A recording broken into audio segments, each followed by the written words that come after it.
News 18 में आपका खैर मकदम है। हमने देखा हाल ही में जिस तरह से पहले लाइन ऑफ कंट्रोल पर जिस तरह से आर पार शेलिंग की वजह से काफ़ी जो है कशीदा हालात थे, लेकिन उसके बाद हिंदू पाक के दरमियान एक सीज़ फायर मुआहदा तय पाया गया। और इस हवाले से अगर हम बात करें, कल प्रधानमंत्री नरेंद्र मोदी ने ये कहा कि ऑपरेशन सिंदूर इसके बावजूद भी जो है मुसलसल जारी हैं। इस सब पर हम बात करेंगे। जो मारूफ सियासी लीडर हैं, सीनियर कांग्रेसमैन निज़ामुद्दीन भट्ट हैं और अभी MLA भी हैं बांडीपुरा से। निज़ाम साहब, आपका खैर मकदम है न्यूज़ 18 में। मुझे बताएं, जिस तरह से हाल ही में हमने देखा कि सीज़ फायर मुआहदा तय पाया गया हिंदू पाक के दरमियान, और कहीं ना कहीं आवाम के लिए, पर्टिकुलरली जो लाइन ऑफ कंट्रोल पर रहने वाले लोग हैं, उनमें जो है अमन की आशा इसमें देखने को मिली। वो बिल्कुल इसको खैर मकदम करते हैं। तो आप बीइंग ए सीनियर कांग्रेसमैन कैसे देखते हैं इस? देखिए, दो तरह के कंसर्न्स होते हैं ऐसी सिचुएशंस में। एक कंसर्न नेशनल सिक्योरिटी के हवाले से होता है। नेशनल सिक्योरिटी के हक़ की जब तक बात आएगी तो वो सारा गवर्नमेंट ऑफ इंडिया देखती है। और अपोजिशन जो है, हमारी कांग्रेस पार्टी जो लार्जेस्ट अपोजिशन है नेशनल लेवल पे, उन्होंने उस सूरत हाल में अपना पूरा ताउन सरकार को दे दिया। और वो वाज़िया है कि एक कौमी मसला था और एक कौमी एकता थी उस मामले में। लेकिन परेशानी ये थी कि अगर भरपूर जंग होगी तो तबाही होगी। 3 दिन 4 दिन बहुत ही परेशान रहे हम। बॉर्डर एरिया के लोग हैं। ये एक दूसरा कंसर्न है as a resident, and that too closer to border. हमारा ज़्यादा ही कंसर्न होता है क्योंकि अल्टीमेट सफ़रर वही लोग होते हैं, हम ही लोग होते हैं। तो हमें खुशी है कि सीज़ फायर हो गया। जिन लोगों को डिस्प्लेस होना था वो बच गए, जिनकी ज़िंदगियां गई उस पर अफसोस है। और जितना भी नुकसान हुआ वो कुछ कम नहीं है। आर पार उस पर अफसोस हर कोई करेगा ही करेगा।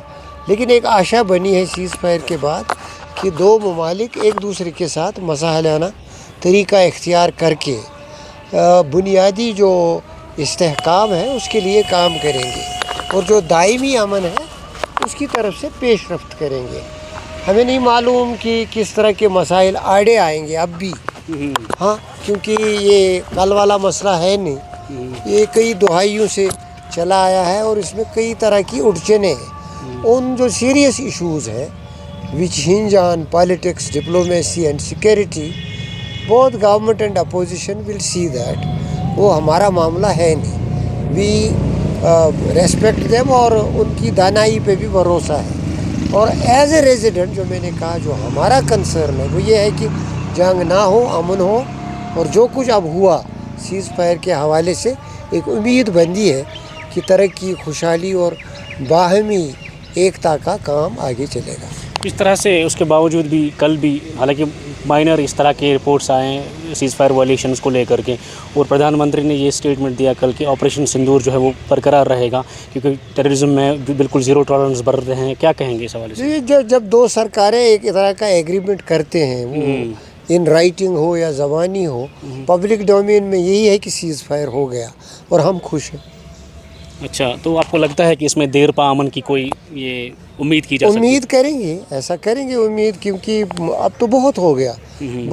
आगे जाने का रास्ता बगैर अमन के, बगैर मसालियत के बगैर नहीं है, कोई गुंजाइश नहीं है। और भट्ट साहब, आखिर पे मैं जानना चाहूँगा, जिस तरह से आपने कहा कि लाइन ऑफ कंट्रोल पे रहने वाले लोग हैं, बांडीपुरा भी बिल्कुल एक सरहदी एरिया है। आपने ज़ाती तौर पर भी इस चीज़ का मुशाहिदा किया है कि बॉर्डर पर रहने वाले लोगों को काफ़ी अड़चनें आती हैं, मुश्किलात दरपेश होते हैं जब भी किस तरह के कोई हादसे होते हैं। तो गुरेज़ की एक अलग जो है एक कॉन्स्टिट्यूंसी है, बाज़ाबिता वहाँ के लोग शिफ्ट हुए थे, अब कहीं ना कहीं वो भी वापस जा रहे हैं। तो आप उनके लिए क्या, किस तरह? जब आप गुरेज़ की बात करते हो तो वो बांडीपुरा से जुदा नहीं है। वहाँ जो आबाद हैं वो भी हैं, और जो हमारे मुलाजिम हैं वहाँ, या जो यहाँ मज़दूर जाते हैं, पोर्टर जाते हैं, बीकन में हमारे एम्प्लॉइज़ हैं। तो एक मुश्तरका एक चीज़ है कंसर्न। हम खुश हैं, सभी खुश होंगे कि अमन हो गया। जितने भी लोग डिस्प्लेस हो गए उनके बारे में सरकार तो सोचती है कि वो वापस अपने घरों को जाएंगे। जहाँ कहीं नुकसान हुआ है उसकी बाज़ाबादकारी के लिए, जो नुकसान सफ़र कर के गए हैं उनकी बाज़ाबादकारी के लिए भी सरकार ने अपना शुरू किया है प्रोसेस। तो ऐसा होगा ही होगा, वो रिहेबिलिटेट होंगे और आशा यही रहेगी कि अमन का इस्तेहकाम के साथ दौर दौरा होगा। चलिए, बहुत बहुत शुक्रिया बात करने के लिए। निज़ामुद्दीन भट्ट से हम बात कर रहे थे, सीनियर कांग्रेस लीडर हैं। इनका ये कहना है कि जिस तरह से सीज़ फायर एग्रीमेंट दोनों ममालिक के दरमियान तय पाया है, तो कहीं ना कहीं पूरे जम्मू कश्मीर के आवाम के लिए इसमें अमन का पैगाम है और उम्मीद की जा सकती है कि ये देर पा अमन कायम हो जाएगा। न्यूज़ 18 के लिए बांडीपुरा से साजिद रसूल।